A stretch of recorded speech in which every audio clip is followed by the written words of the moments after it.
My father had won a local business award, his property company having been judged to have done X, Y, or Z. And at the ceremony, I was seen yawning during the introductory remarks of what was to have been a 17-minute acceptance speech. I saw the change in my father immediately. I had learned to read people.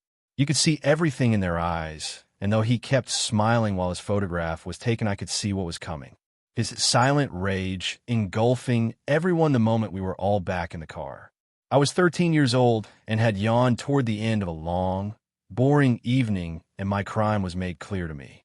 I had disgraced my father. I had ruined everything my mom told me. I had let him down. Back home in the living room, my father gathered what he said was his family around him as he stood clutching the cheap statuette.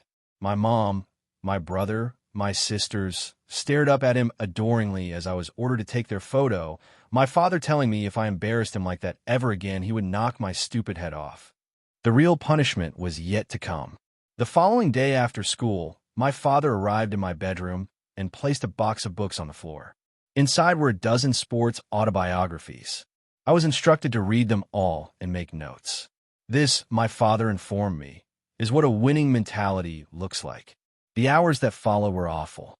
Keen to get over with, I pulled out the nearest book, the 350-page autobiography of some guy who played rugby league.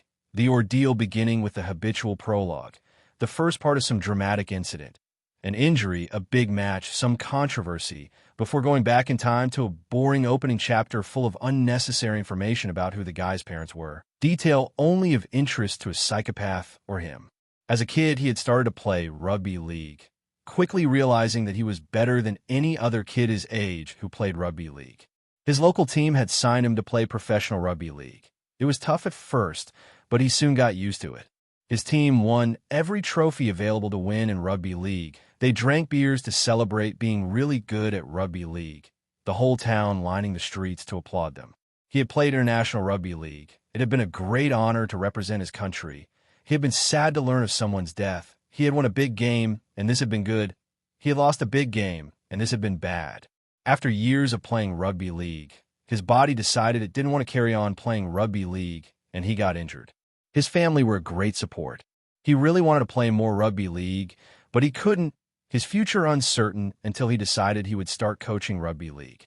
The next book was by an Olympic gold medal-winning swimmer. She had started swimming as a kid, quickly realizing she was better at swimming than any other kid her age. She had been invited to do a lot more swimming. It had been tough at first, but she got used to it. I read all 12 books, making mental notes only.